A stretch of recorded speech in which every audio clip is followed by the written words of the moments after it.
Mawar Nusantara Channel mempersembahkan. Saya biasanya tidak berbicara panjang-panjang, tetapi malam hari ini izinkanlah saya untuk berbicara agak bahkan mungkin sangat panjang. Yang mulia Duta Besar berkuasa penuh untuk Indonesia dari Vatikan, Monsignor Piero Piopo, yang terhormat Bapak Menteri Agama Republik Indonesia, yang mulia Bapak Kardinal Ketua KWI Monsignor Ignatius Suharyo dan para Bapak Uskup, yang terhormat para Bapak Gubernur bersama Ibu, yang terhormat Bapak Kapolda, Pangdam dan petinggi militer dan polisi yang hadir, yang terhormat para anggota DPRD Provinsi Maluku, yang terhormat para rektor, ketua sekolah tinggi, yang terhormat para bupati bersama Ibu, yang terhormat para anggota DPRD Kabupaten dan Kota seprovinsi Maluku yang sempat hadir, yang terhormat para anggota DPR RI, saya lupa, dan para sahabat kenalan serta semua hadirin, dan yang paling terkasih tentunya para sahabat saya, tokoh-tokoh agama seprovinsi Maluku yang saya kasihi. Pertama-tama, saya mengawali sambutan ini dengan menginformasikan kepada semua bahwa nama pastor pembaptis saya, Anton Gilen, MSc, almarhum. Nama bapak saya, almarhum Christoforus Mutra. Mama saya atau ibu saya, Ibu Teresia Baranyanan.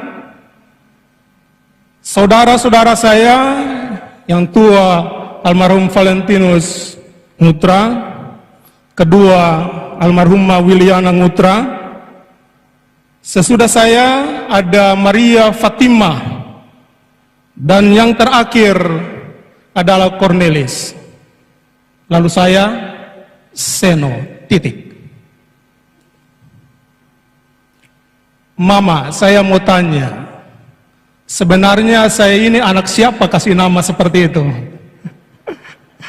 Yang lain semua nama santo-santa, saya nama lain daripada yang lain. Tapi sekitar 30 tahun yang lalu, pernah kakak sepupu saya, Suster Adriana PBHK, pernah bertanya kepada almarhum bapak saya. Karena bapak saya seorang kapten kapal dan tukang kayu di Rumah Sakit Santo Yusuf Katlarat, Elat, bekerja dengan suster-suster Belanda, dan beliau adalah orang atau pribadi yang tenang. Kata kakak sepupu saya kepada bapak saya, "Bapak, kenapa berikan nama Seno kepada adik?" Dan jawaban 30 tahun yang lalu adalah, "Suster, suatu waktu kamu akan mengerti mengapa nama itu diberikan." Dan kakak suster, mungkin malam ini adalah jawaban dari pertanyaan Anda. Harap tidak bertanya lagi.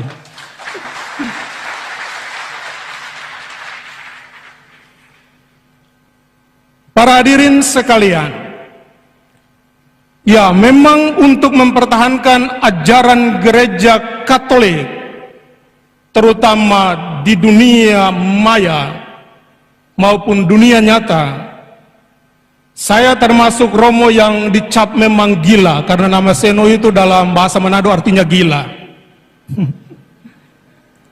Karena untuk para pengkritik gereja Katolik, saya biasanya mempunyai 3 jawaban, 3 tingkatan jawaban. Jawaban pertama adalah jawaban halus dan logis. Jawaban kedua adalah teologis dan ilmiah. Tapi jawaban ketiga adalah to the point dan terkesan keras, dan bahkan kasar. Dan sepak terjang saya di dunia maya selama 13 tahun terakhir ini pasti diketahui oleh umat keuskupan dunia maya. Karena saya biasanya bangun jam 4.30 untuk membuat renungan pagi berdasarkan bacaan hari itu, lalu mengirimkan kepada ribuan penerima baik di dunia Facebook, grup-grup maupun grup WA. Dan syukur bahwa pada malam hari ini ada beberapa teman saya yang kami sama-sama dalam dunia maya mencoba untuk berkatekese, menjelaskan tentang kebenaran iman gereja Katolik kepada mereka yang mempertanyakan. Dan malam hari ini dengan senang dan bangga saya menyebut salah satu beberapa adalah pertama, Saudara Muda Cornelius Pulong. Beliau adalah sekretaris dari Bapak Duta Cornelius Pulong. Kita sama-sama di dunia maya. Juga yang kedua adalah Saudara Albert Wibisono.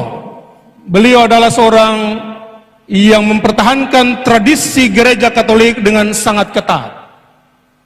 Dan yang ketiga adalah Saudara Gregoritan, Albert Gregoritan.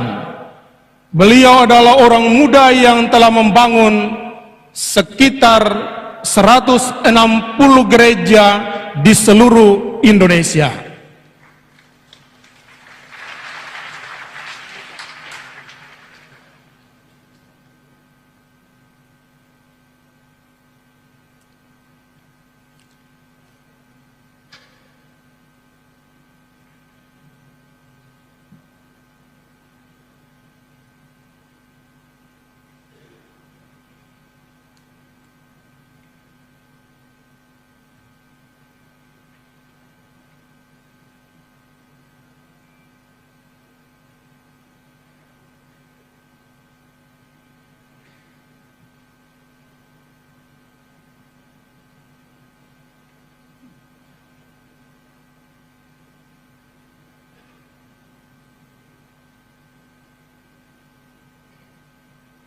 Selamat datang saya sampaikan kepada Bapak Menteri Agama.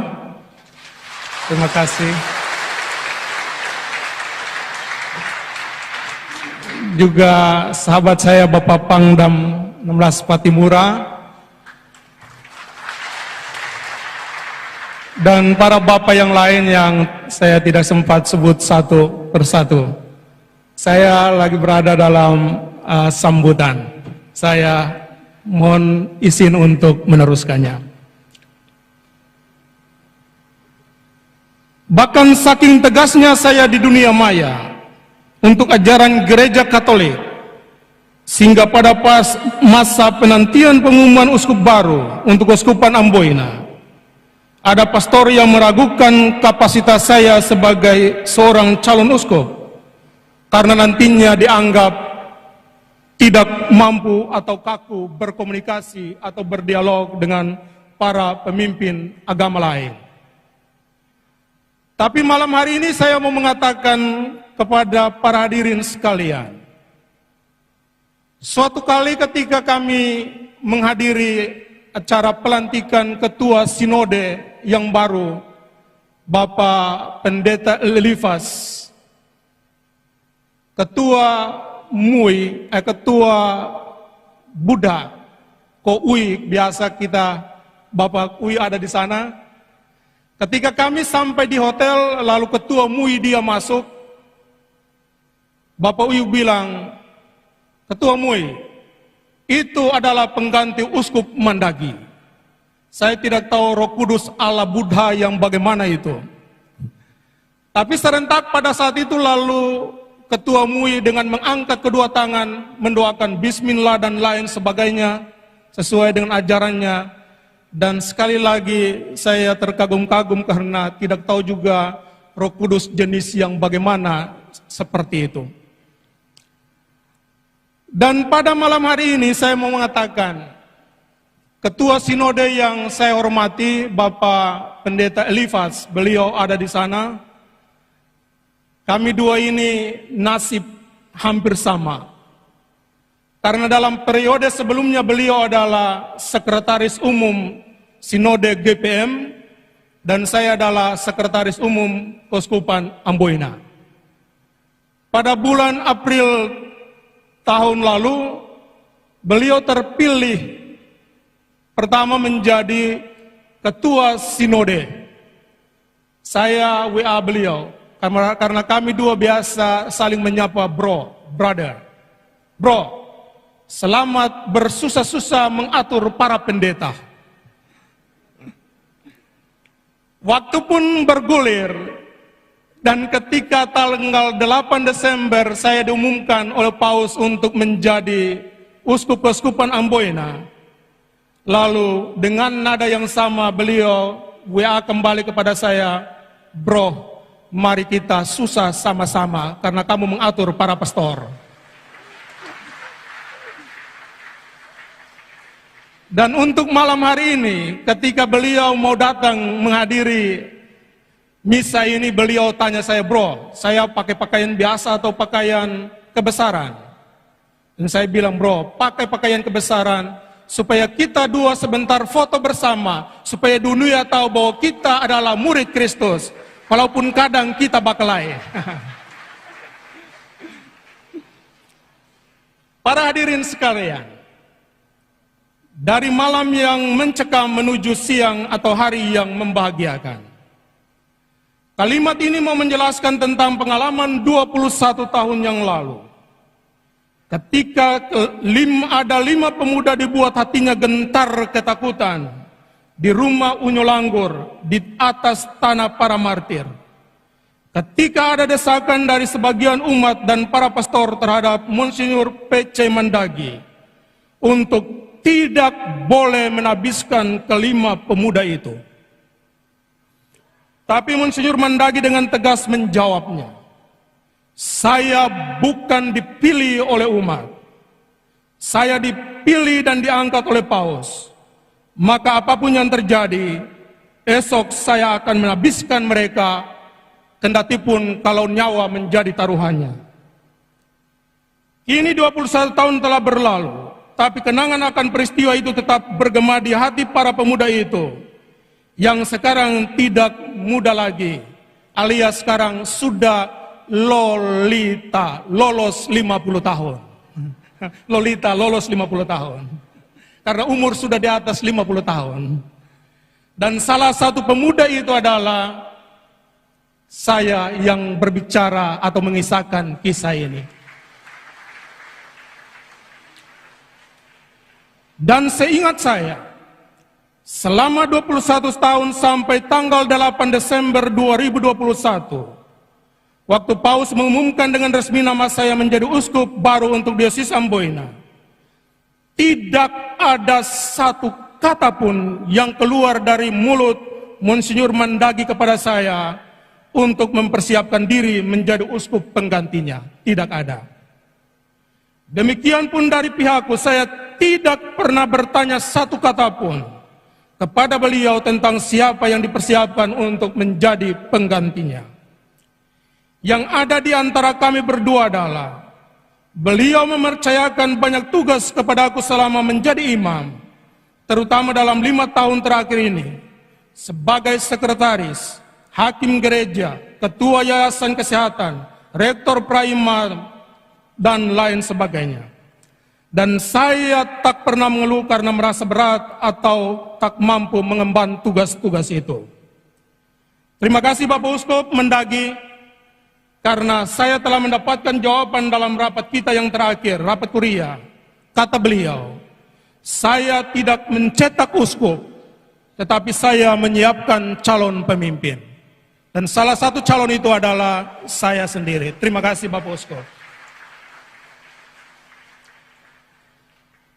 Dari banyak hal yang telah Bapak Uskup Mandagi torehkan di hati seluruh umat Keuskupan Amboina, terutama para imam, ada beberapa hal yang telah kujadikan bagian dari pribadiku dan pasti akan kupertahankan dalam masa kegembalaan saya, yakni Pertama, rendah hati untuk meminta maaf. Ada 3 momen di mana saya menduduki jabatan sebagai Ketua Yayasan Kesehatan, Ekonom Keuskupan, Sekretaris Keuskupan. Tetapi ketika ada keluhan dari mereka yang bekerja dengan saya kepada beliau, maka Bapak Uskup Mendagri memanggil saya dan menganjurkan untuk meminta maaf kepada mereka. Kata beliau, tidak penting siapa salah dan siapa benar. Tapi jika Anda pergi meminta maaf kepada mereka, maka Anda telah mengalahkan mereka dengan cintamu.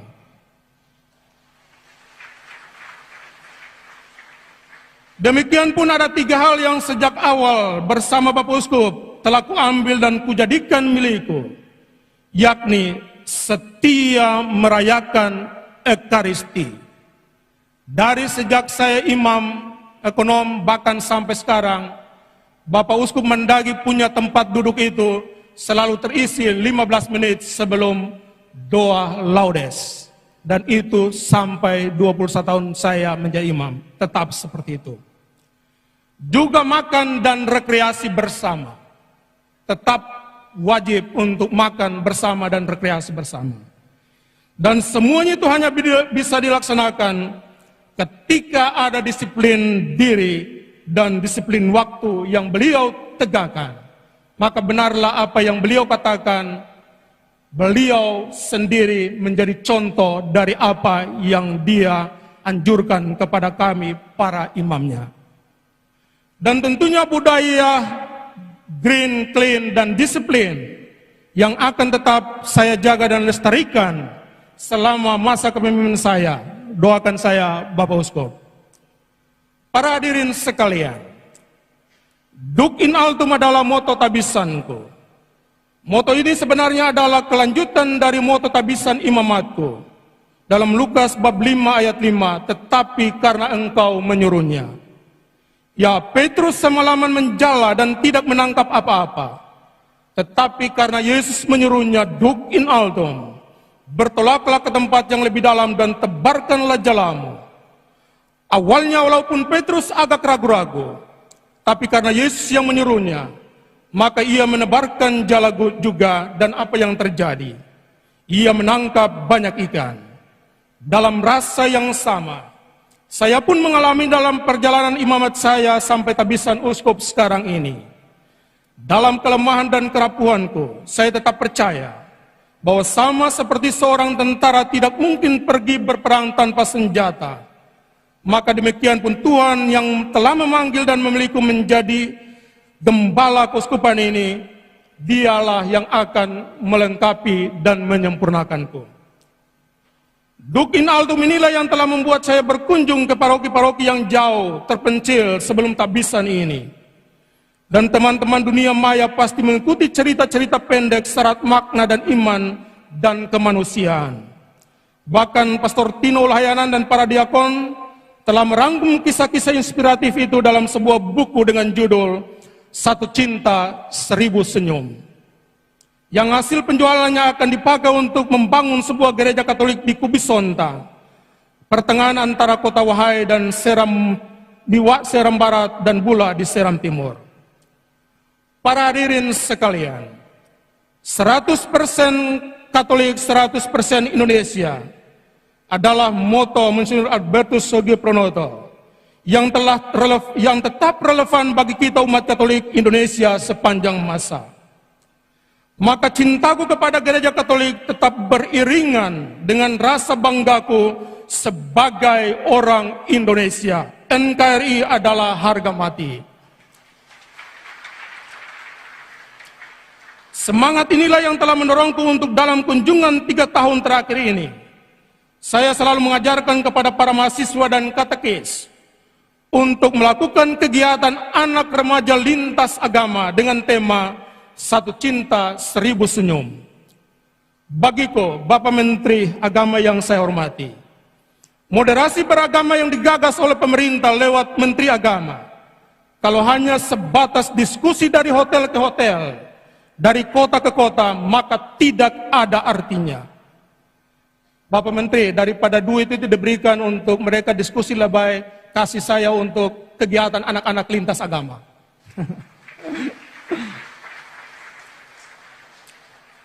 Para hadirin sekalian, tapi tentang anak-anak ini selalu ada cerita menarik.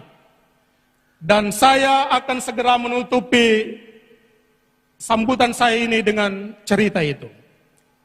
Terjadi di Kepulauan Tanimbar.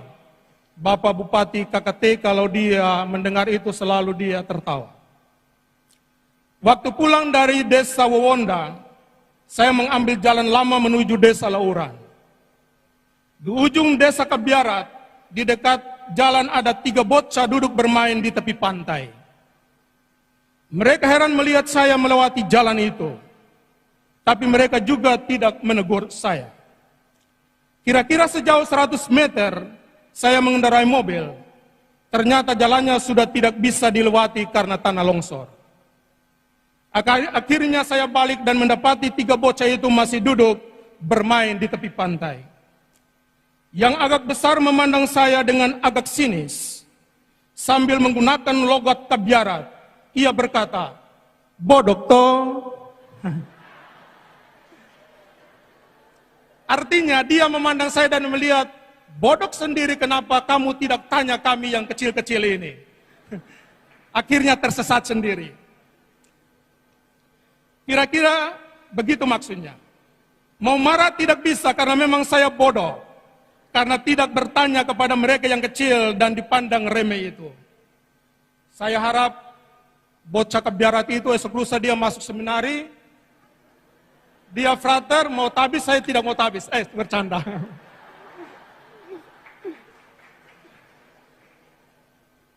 Pelajaran penting adalah, kadang kita orang dewasa begitu sombong dan arogan, menganggap diri tahu segala sesuatu.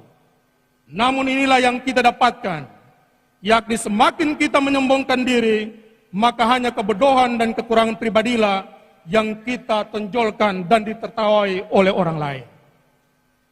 Tapi tentang indahnya toleransi dan dalam pergaulan anak-anak, saya sudah membuktikan itu. Dan pasti dalam masa kepemimpinan saya sebagai uskup di Maluku dan Maluku Utara, kemanapun saya berkunjung, akan selalu diisi dengan kegiatan anak remaja lintas agama. Ada bait pembukaan, teman mari kita terbuka dengan saudara beda agama. Teman mari kita menghormat dengan orang yang beda pendapat. Ada Islam, ada Buddha, ada Hindu, ada Kristen, dan semuanya kita bersaudara. Saya berharap semoga semua pemimpin agama, mari kita membantu pemerintah menebarkan pesona cinta dan kerukunan kepada semua anak bangsa dimanapun kita berada dan berkarya. Bahkan bila perlu, dan saya kemarin sudah WA brother saya, ketua sinode, saya bilang, "Bro, ke depan kita dua buat program sama-sama. Ketika turun di setiap wilayah, bahkan dengan ketua UMI, bahkan pemimpin agama lain, kita turun sama-sama. Biar orang-orang di akar rumput mereka tahu bahwa memang kita yang di atas-atas bersaudara, bukan tukang bakalai." Bapak sinode, ketua sinode. Akhirnya, untuk semua yang hadir malam ini dan yang membuat semua acara ini mulai dari liturgi sampai acara sebentar berjalan dengan lancar, pantaslah saya ucapkan terima kasih. Pertama kepada Bapak Duta, Bapak Kardinal dan para uskup, para pejabat pemerintah dalam semua jenjang TNI dan Polri, para anggota DPR RI, DPRD Provinsi, Kabupaten dan Kota, para sahabat dan kenalan, baik dari dalam maupun dari luar negeri, terutama teman-teman dari Malaysia, hasil Duk in Altum menurut bahasa Bapak Uskup Mendagi. Mereka datang juga sekarang. Juga spesial terima kasih untuk pertama Bapak Bupati Maluku Tenggara. Beliau ada di sebelah sana, seorang bupati muslim. Tetapi untuk perayaan ini beliau menyumbang semua peralatan busana uskup untuk saya. Terima kasih Bapak Bupati. Juga Bapak Bupati Kabupaten Kepulauan Tanimbar atas katedra dan kursi-kursi lain yang disumbangkan oleh Bapak Bupati KKT. Juga Bapak Fani Nayawan, sahabat karib saya, yang biasanya mendahului Roh Kudus, mendahului Roh Kudus, atas semua kasula baik yang dipakai oleh Bapak Duta, Kardinal, para uskup maupun semua imam. Bapak Yohanes Datawinata, Bapak Victor Farneupon, paman saya, atas sumbangan perlengkapan tabisan uskup. Juga Bapak David, Bapak Butet Ohelejan, Ibu Evi dan suaminya, Bapak Franz, Ibu Ana dan suaminya, atas sumbangan cincin, kalung dan kasula. Bapak Dharma dan teman-temannya, atas kerelanya untuk menyelesaikan gedung rumah sakit ortoped. Dan juga Bapak Yohanes, Bapak Gatot, Suki Sunyoto dan Proto, yang akan membantu pembangunan Kolose Canisius di dataran Wayapo, Pulau Boro.